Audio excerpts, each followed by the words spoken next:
அத்தனை மீனவ சொந்தங்களுக்கும் இந்திய கம்யூனிஸ்ட் கட்சியின் சார்பில் வணக்கத்தை தெரிவித்துக் கொள்கிறேன். தமிழக மீனவர்கள் படுகின்ற துயரங்களுக்கு நாம் தொடர்ச்சியாக போராடி கொண்டிருக்கின்றோம். மாநில அரசாங்கம் ஒரு கடும் முயற்சியை மீனவர்களை மீட்பதற்கான ஒரு பெரும் முயற்சி எடுத்துக் கொண்டிருக்கிறது.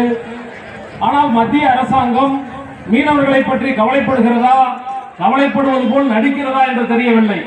ஆனால் மோடி அரசாங்கம் ஆட்சிக்கு வந்த ஒரு சில வருடங்களிலேயே நூற்றுக்கணக்கான மசோதாக்களை இந்த மீனவர்களை கடலையும் கடற்கரையை விட்டு அப்புறப்படுத்த வேண்டும் என்ற நோக்கத்தோடு சாகர் மாலா, நீல புரட்சி திட்டம், அதே போல கடலை குத்தகைக்கு விடுகிற திட்டத்தை கூட கொண்டு வந்தார். 100 சதுர கிலோமீட்டர் கடல் ஏலம் என்றார். 100 சதுர கிலோமீட்டர் கடல் வருஷத்துக்கு 1 லட்சம் ரூபாய் குத்தகை. சதுர கிலோமீட்டர் 1 சதுர கிலோமீட்டர் 1000 ரூபாய் கூட வரல. அவ்வளவு கேவலமாக இந்த கடல் என்பது மீனவ பழங்குடியினுடைய உரிமை கடல், அது சொத்து. ஆனால் மோடி அரசாங்கம் இன்றைக்கு ஏலமிட்டுக் கொண்டிருக்கிறார்கள். இங்கே நாம் உயிருக்கும் உடமைக்கும் நாம் போராடி கொண்டிருக்கிறோம். எனவே இது மக்கள் விரோத அரசாங்கம், மத்தியில் இருக்கின்ற மக்கள் விரோத அரசாங்கம். எனவே இதை அப்புறப்படுத்தும் முறையிலும் மீனவ மக்கள் போராட வேண்டும். உங்களுடைய போராட்டத்திற்கு இந்திய கம்யூனிஸ்ட் இயக்கம் உறுதுணையாக நிற்கும் என்பதை கேட்டுக்கொண்டு வாய்ப்பளித்தமைக்கு நன்றி கூறி விடைபெறுகிறேன். நன்றி, வணக்கம்.